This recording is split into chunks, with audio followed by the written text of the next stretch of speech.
이런 식이라면 집권 여당이 국민의힘이 매사 비판만 하는 야당과 다를 게 뭐냐는 말이 나올 수밖에 없다. 왜 출범 2달밖에 되지 않은 국민의힘 지도부를 둘러싸고 벌써부터 비대위 소리가 시중에서 나오는지 좀 더 귀를 기울여야 한다.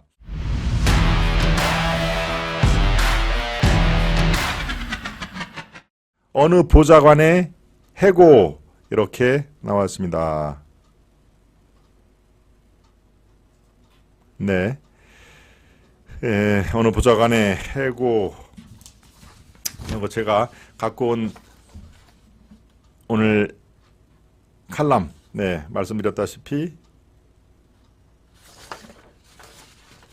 칼럼 내용은 가장 논쟁적이고, 네, 서로 찬반이 아주 명확하게 갈리는 그런 내용이기 때문에 여기에 나오는 이 내용을 다 우리가 100% 수용할 필요는 없다라는 얘기를 늘 강조를 합니다. 자, 오늘 어느 보좌관의 해고, 의원보다 돋보인 죄, 오늘 기자 칼럼입니다. 기자, 이 조선 정치부 박국희 기자인데요. 이렇게 시작합니다. 기자는 지난달 본지에 국민의힘 소속 한 보좌관의 사연을 소개했다. 선거 때 진 빚을 갚느라 국회에서 4년째 먹고 자며 조국 사태, 문재인 딸의 태국 이주 관련 각종 자료들을 발굴했다는 20년 차 보좌관의 얘기였다. 열심히 일한다는 수백 개의 응원 댓글이 달렸다. 이런 분이 총선에 나오면 찍어주겠다는 내용도 많았다. 개인적으로 후원해주고 싶다며 휴대전화 연락처를 물어오는 독자들도 있었다. 그런데 국민의힘 내부에서는 사뭇 다른 반응들이 나왔다. 여의도에서는 의원들만 돋보여야 하는데 보좌관이 이렇게 전면에 나오면 본인에게 득될 게 없다는 것이었다. 의원의 영린을 건드렸다는 말도 나왔다. 설마 했지만 그로부터 얼마 뒤 실제 의원실에서 해당 보좌관이 해고됐다는 소식이 들려왔다. 일반적인 시각에서 볼 때 깜짝 놀랄 만한 일이었지만 이를 접한 국민의힘 인사들은 그러려니 하는 분위기였다. 능히 있을 수 있는 일이라는 것이다.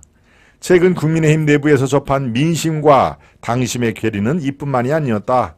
국민의힘은 내년 총선 후보자들의 자질을 평가하는 당무감사위원 6명을 임명했는데 그중에는 작년 지방선거에서 허위사실을 유포한 혐의로 공천을 박탈당한 인사도 포함됐다. 경선 1등을 하고도 허위사실 유포 논란으로 공천을 박탈당한 인사가 이번에는 총선 후보자들을 감시하는 것이다. 참 이상한 일이었지만 국민의힘 인사들은 정치를 하다 보면 원래 챙겨줘야 할 사람이 많은 것 아니냐며 다들 그러려니 하는 분위기였다. 사랑제일 전광훈 목사를 둘러싼 논란 역시 마찬가지다. 하나님도 까불면 나한테 죽어 같은 말을 하는 목사는 누가 봐도 이상하다. 하지만 국민의힘 일각에서는 전 목사의 공로를 인정해줘야 한다는 평가가 아직도 상존하고 있다. 탄핵 이후 보수가 초토화된 상태에서 나홀로 태극기 부대를 이끌고 광화문에서 보수 재건에 힘썼던 공로가 분명 있다는 것이었다. 전 목사 관련 설화에 당이 계속해 끌려다니는 이유이기도 하다. 김기현 대표조차 과거 전 목사를 선지자라고 하지 않았나. 정치 고관여층의 여론인 여의도 문법이 일반적 시각과 어느 정도 다를 수는 있다. 하지만 대중정당이라면 이러한 당심과 민심의 차이를 어느 만큼 잘 조율하고 관리하느냐에 따라 수권 여부가 갈린다. 전세사기 특별법의 국회 논의가 지지부진하자 당장 국회의원들이 전세를 살아받겠느냐는 말부터 나오는 게 지금의 민심이다. 이런 식이라면 집권 여당인 국민의힘이 매사 비판만 하는 야당과 다를 게 뭐가 있다는 말이 나올 수밖에 없다.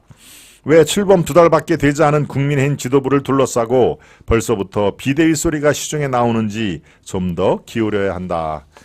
여러분들 이 내용에 찬성하는 분도 계시고 너무 섣부른 내용이다. 왜 벌써부터 비대위 출범을 이렇게 기정사실처럼 얘기를 하고 현재 지도부의 비판적인 목소리를 하느냐, 이런 분들도 계실 겁니다. 막 그 결말 부분만 제가 다시 한번 말씀드리겠습니다. 이런 식이라면 집권 여당이 국민의힘이 매사 비판만 하는 야당과 다를 게 뭐냐는 말이 나올 수밖에 없다. 왜 출범 2달밖에 되지 않은 국민의힘 지도부를 둘러싸고 벌써부터 비대위 소리가 시중에서 나오는지 좀 더 귀를 기울여야 한다. 예, 요 화면 앞에 다시 한번 요 사진을 한번 띄워봐 주시죠. 어느 보좌관의 해고, 여기에는 지금 그 사진이 안 나오는군요.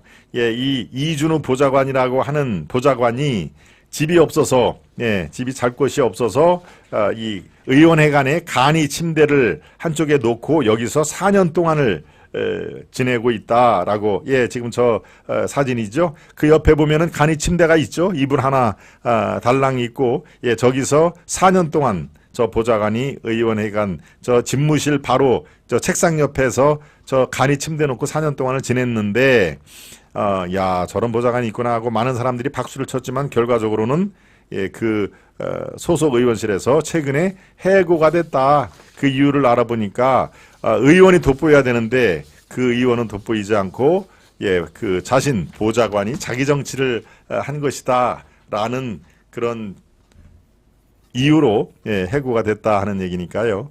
글쎄요.